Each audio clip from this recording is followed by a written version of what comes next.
Hello, everyone. Dr. Vicky here, speaking to you from the Seeds of Transformation Healing Center.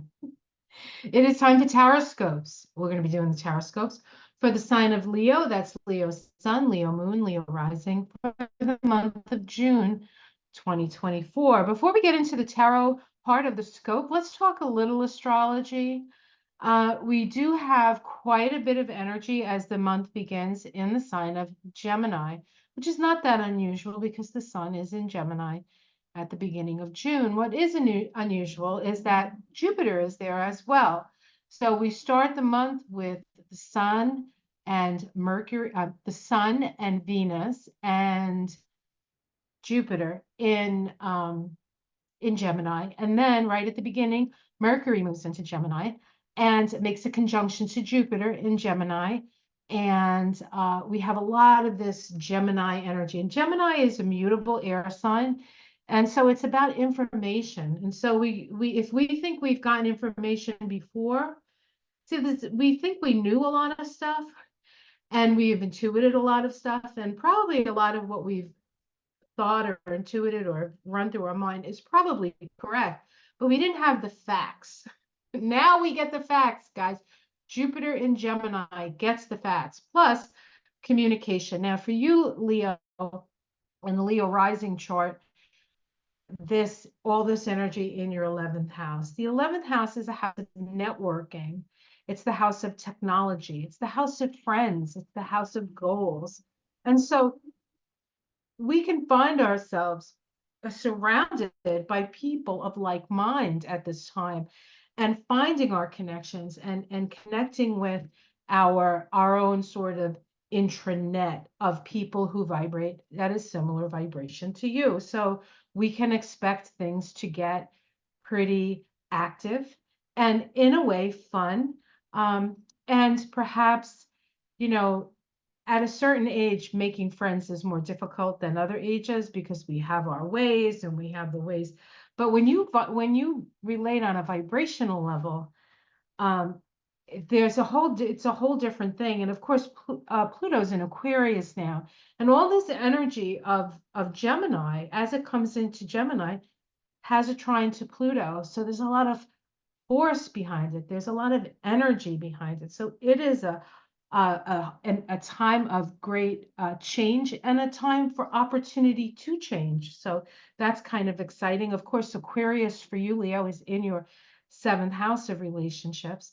The trine from Aquarius, where Pluto sits, right, to where all this Gemini energy in the 12th is a trine from that relationship house, relating to others, also relating to a higher self, and trining that 11th house of friends and goals and networks and the like. So we can expect our networks to increase and improve, not just now. Now we might get a glut of that energy because of all the Gemini energy, but Jupiter is in Gemini for a year. So we have a year to meet our folk, to find our tribe, so to speak.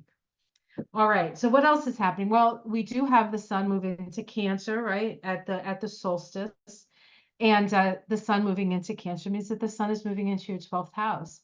So it's illuminating some of the dark recesses, opportunities to see what's in those karmic closets, as it were, and then you can certainly take action to do some of that cleaning, sort of like house cleaning for the soul, as it were.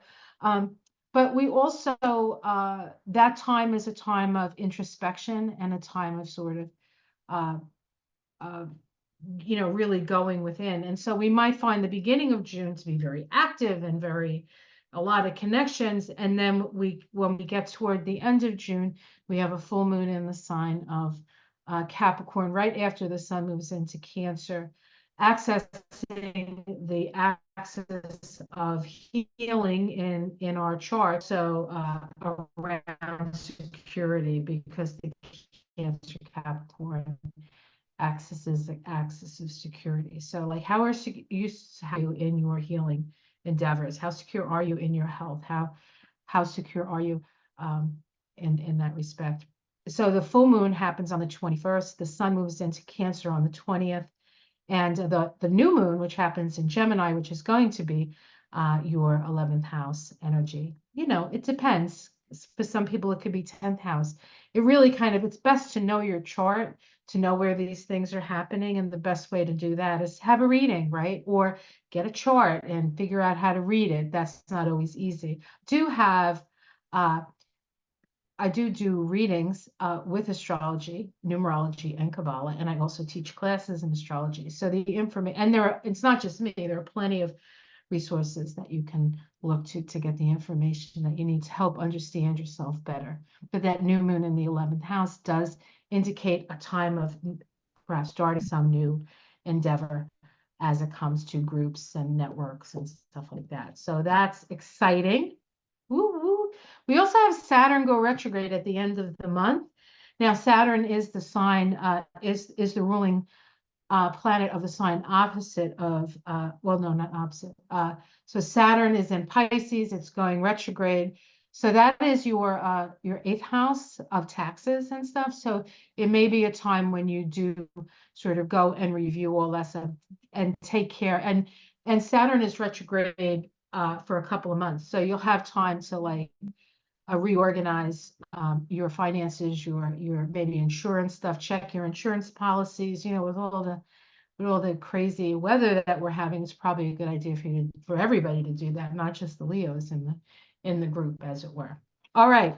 So that's what I want to say about the astrology. If you want more specifics on the astrology, I would suggest you check out my astrology of the month. I do a numerology Kabbalah reading for the beginning of the month. I talk a little astrology in that, but then I do astrology for each week, or sometimes it's 10 days, sometimes 2 weeks, but it depends on how much is going on. Now, there's a lot going on this month, but not nearly as much as went on in May, and not nearly as much as went on in April. So in a way, June is a little bit of a respite, but not really, because 2024 is not a respite kind of energy. All right, let's look at the cards. Now I'm going to be using, let's see, this is the Druidcraft Tarot, and I'll be using this for your reading today. And then I'm going to pick a rune. I just heard my cat, of course, during the Leo reading. Who would want to be heard but Charlie? Charlie, hey Bubs. Charlie. Maybe he was looking for me.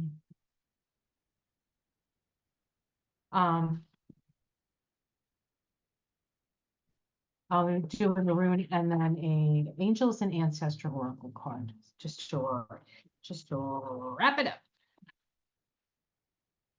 All right, Leo, what's up for Leo? Now I have a Leo rising, so I'm always a little both excited and trepidatious about this reading, but I do try not to make it personal for myself.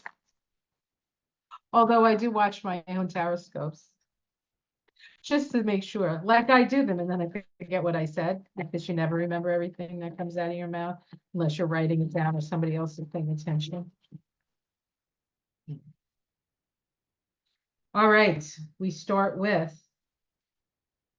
the King of Pentacles. The King of Pentacles. So this is somebody who understands the value of things. This is somebody who is in charge of their resources, of their finances. This could also indicate, in case you're not necessarily like that, this might be an indication that you can talk to somebody, some sort of financial person who has more. A good accountant is always a good source. I used to go to practice building seminars, and they always said a good accountant is more important than a good lawyer. Guess if you have a good accountant, you don't need a good lawyer. Okay, what's crossing at the Eight of Pentacles? The Eight of Pentacles. I think what this is saying is that this is how, now the Eight of Pentacles is somebody who does the same thing over and over. There's an apprenticeship energy with that. But this looks to me like, how would you best serve your resources if you perhaps did something in a little bit of a different way? Work as, but maybe instead of working harder, working smarter. That's what that looks like to me. Let's see what's underneath it. Ooh, the Queen of Wands, the Leo card. Anyway, can you tell I have a Leo rising? This is the keeper of the hearth. This is the keeper of the spirit, right? This is the sustainer. This is actually a Leo card and connected to the sun. Whenever I do my Leo readings, I often wear these earrings. I don't know. I know a lot of you pay attention to the earrings I wear, and usually I change outfits, but today I decided to keep the stars on and just change the earrings. This is amber, and amber is really petrified sunlight. And I always feel much more attuned with the Leo reading when I wear amber. You could also wear sunstone if you're a Leo. Peridot is another. And interestingly enough, peridot, which is the birthstone for a lot of, well, for August Leos anyway, is created volcanically. So it's like fire from the earth, right? It's pretty cool. Anyway, you didn't need to know that, but I thought I'd share it anyway. So this is you on your throne, okay? So what you this is about sitting and in your power, with the knowledge, the spiritual knowledge that you hold, the spark of the divine within you. That is Leo. Okay, let's see what's in the past. We have the Prince of Swords. Now, this could be somebody who is a little bit impulsive. This could have been you. Maybe you jumped into things too quickly without thinking. The Prince of Swords takes action on what he thinks is true. So they're not. They can be, it's air, so air can be good or bad, right? It's there's a duality to air, and so you can decide who this is in your past. Is this you, or is this somebody in your past? But whoever this is, you or somebody else, is somebody who doesn't always think before they act. So you can keep that and see what you think that's about. In the sky, we have the Queen of Swords. Wow. So this is about using your good judgment. Spirit says utilize your judgment. Utilize what you've learned from your experience. You've had challenging experiences. It hasn't been all sunshine and butterflies and unicorns. There's been a lot of pain. There's been a lot of heartbreak. There's been a lot of all those. And so you need to use your mind and use good judgment and good discernment to make decisions. That's what it is saying. Now, what the decisions are about, let's see. Maybe we'll have a hint here. You're starting a whole new thing, guys. This is about taking that leap of faith. So what I see here is in the past, we have maybe leaps of faith that were too impulsive on your part. Spirit is counseling you to make good decisions, make a good decision, and then take the leap. Do something new, do something different, do something you haven't done before.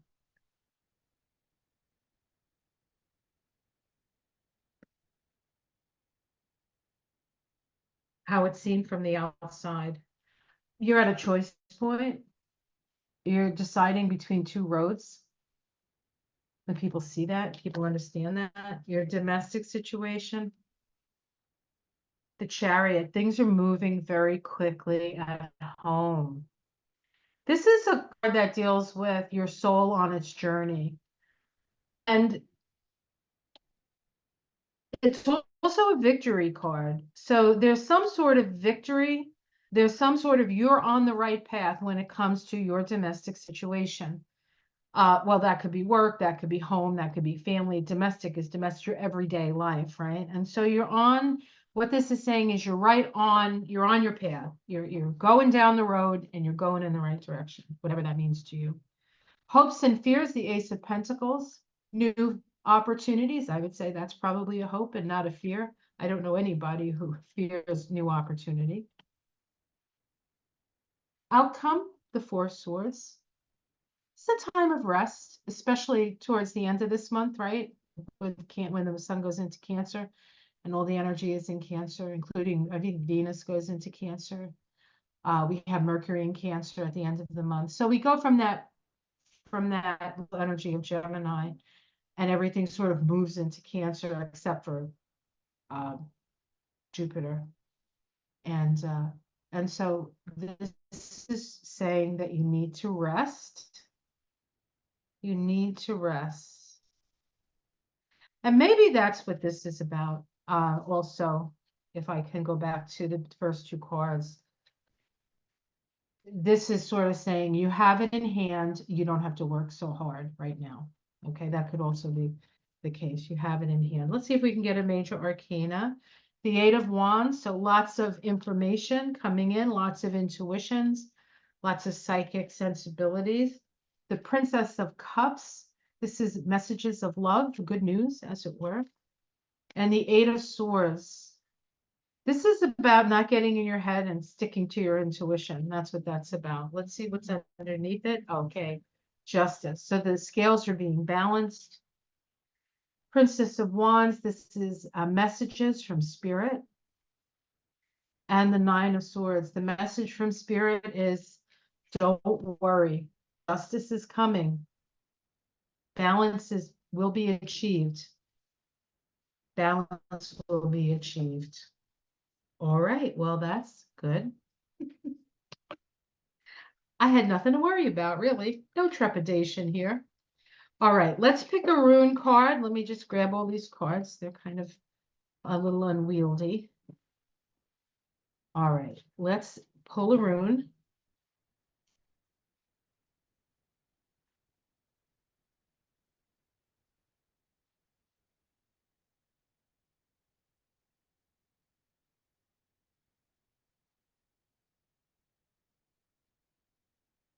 He was.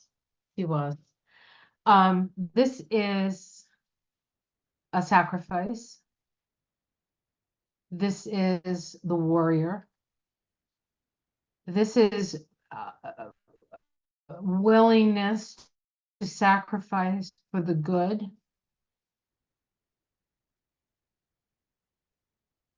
This look up.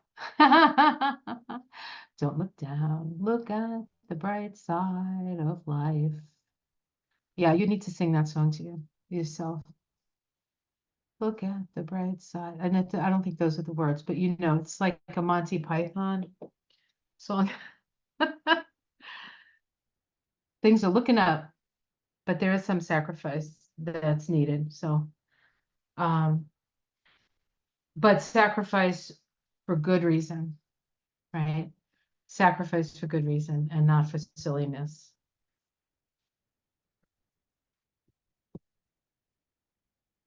All right. Let's pick a oracle card. Angels and ancestors. Let's see what the angels and or the ancestors have to say to us. Leo. Here comes the sun, Leo, Leo. Here comes the sun. Of course, when sun is in Cancer is when it's at its highest point, when it moves into Cancer. And then it starts to wane. So the light side of the year is about to turn.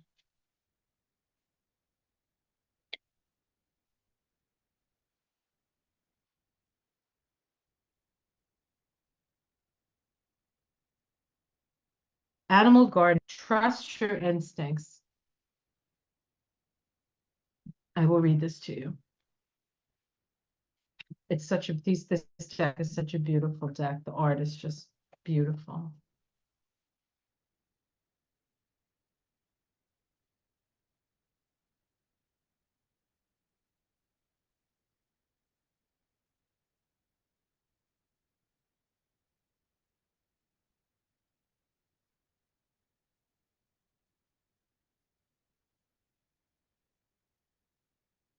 Trust the powerful animal spirit within to learn more about yourself and your talents.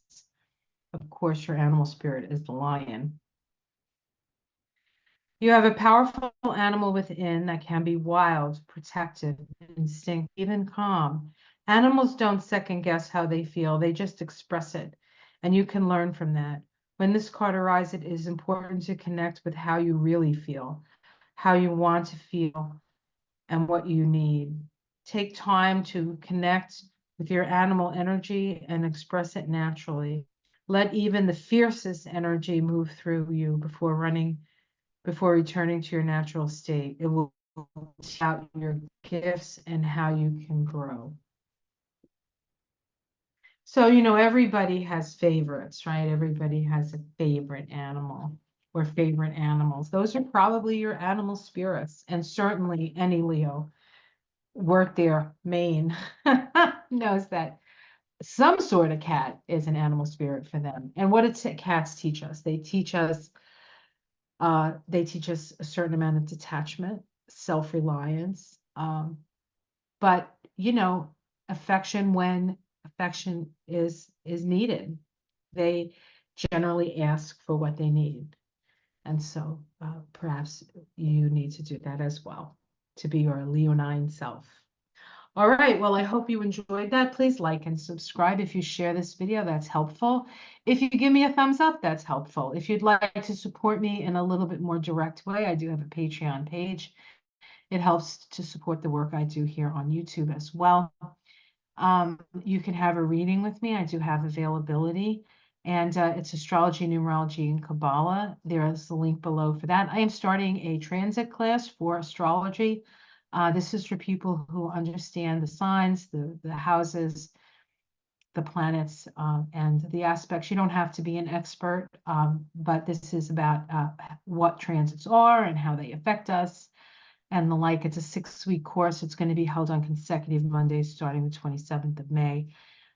If you have some astrological knowledge, you can join us. And I'm also going to be starting another introduction to the Kabbalah. I've had a lot of interest in that from people I've done readings with. So if you're one of those people and you're interested, email me.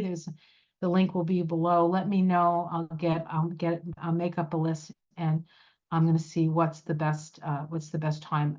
I do like to do teach classes in the summer, but a lot of people do go on vacation. So, but as with all classes, they do get recorded, and you do get the class whether you attend or not. So you don't have to worry about that. And they're all done over Zoom. So if you have some familiarity with Zoom, then you know how to do it.